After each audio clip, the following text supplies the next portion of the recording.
Well, the gang should be here pretty soon, so it's time to finish things up for our Bacchanalia buffet. Those potatoes look fabulous, and I can smell the raclette cheese.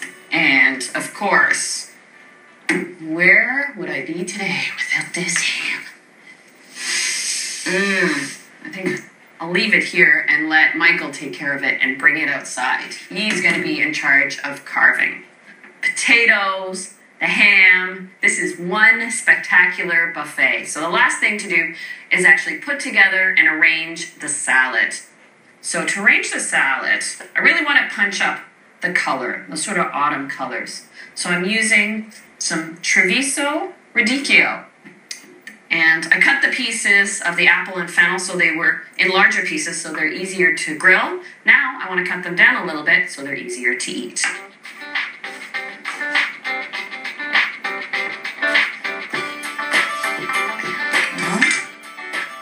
This back on the plate for a moment. And now to take care of the fennel. Now I cut out the core of the fennel because it held it together as I was grilling it. And separate out the pieces, cutting the larger ones down. So a little sprinkling of the apples and the fennel. So my cranberry mixture has cooled down to room temperature. And so you can see how the pectin sets it up a little bit, but not too much. It's not as thick as a cranberry sauce, but the cranberries themselves are still intact, and that adds a nice texture. And when you take a bite, you get a little pop here and there. I'll add a little Dijon mustard, and that'll help bind the oil to the cranberry mixture. And for a vinaigrette like this, I like to use a more neutral oil, like a grapeseed oil or a vegetable oil like canola oil. Because of the fruit base to the vinaigrette, you don't have to add nearly as much oil as you would add to a normal vinaigrette. Usually it's a 3-to-1 ratio. This is kind of the other way around. 3 parts cranberry to 1 part oil.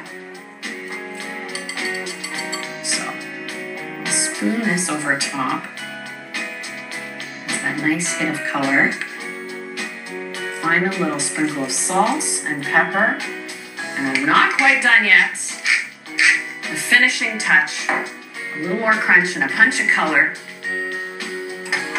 Some shelled pistachios, just a few. I'll chop them up and sprinkle them on top.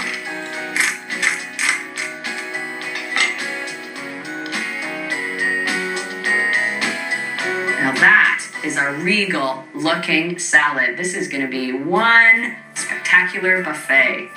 Take this out to the buffet table, see if the gang's pulling up in the driveway. I'll let Michael take care of the ham, and it is time to feast.